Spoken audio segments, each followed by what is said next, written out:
survival of the fittest, which what happens is if we adopt that mindset, it changes us because survival of the fittest means that I now have permission. I give myself permission if I feel threatened in any way to do horrible things to someone else in order to preserve myself, my family, whatever I think, whatever I'm trying to protect. But that is the fastest way we will destroy our communities, destroy our world.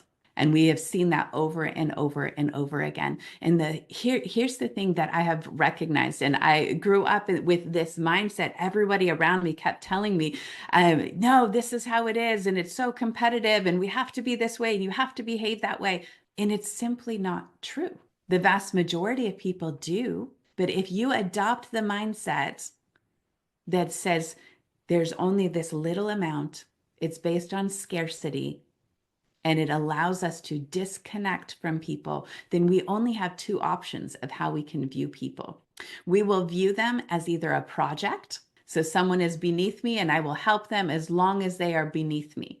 I can serve them as long as they are beneath me. But what happens is that as soon as they rise up, because I've now helped them, I've empowered them, all of a sudden they rise up to my level and now they become competition.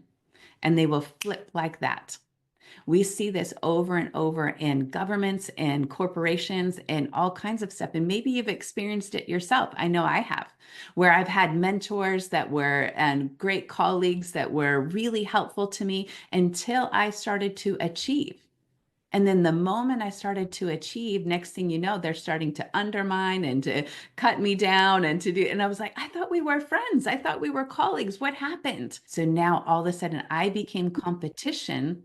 And they give themselves subconsciously. It's not usually on a conscious level, and that's something important to understand.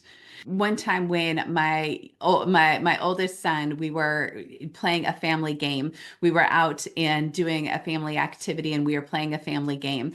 And in this game, all of a sudden, my son, at first, my husband and I, we were in this place, and we're trying to help the kids, and we were cheering them on and trying to help coach them to get better at the game and all of this. And then my son, he was about 11 or 12 at the time, and all of a sudden, he started performing really well. He just got it, something locked in his head, and he was just being amazing. I mean, it was incredible. So the first time he hit this shot and it was fantastic, and we're like, oh my gosh, that's amazing. So we were excited and we're cheering him on, and it was great. And then the younger son was like coming up, and so, oh, we have to help him as well. Then the next time around, my older son has another chance. He does fantastic again. And we're like, whoa, this is something different. Wow, that's really cool. Now, remember, this is the son that I love. I love so much. I would give my life for him. If you would ask me, I would give my life for him. But here's then what happens. So he keeps doing really well. And in a moment, all of the sudden, we started changing how we were behaving. So he was coming up, and what my language started being was like, I bet you can't do it again. Right? Instead of cheering him on, all of a sudden there was a subtlety in my language that said, yeah, I bet you can't do it again. And then I was throwing all of my attention. My husband and I were doing the same thing.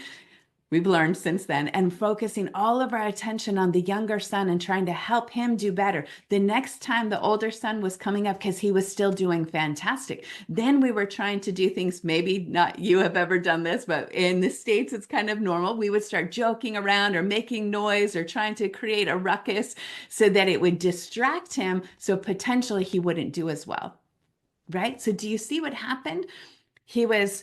I was aiming all of my energy. I was trying to help him and doing great things with him. And then all of a sudden, when he started rising up and succeeding, this child that I love, I started inadvertently and subconsciously undermining, withdrawing my support, throwing my support to the younger child.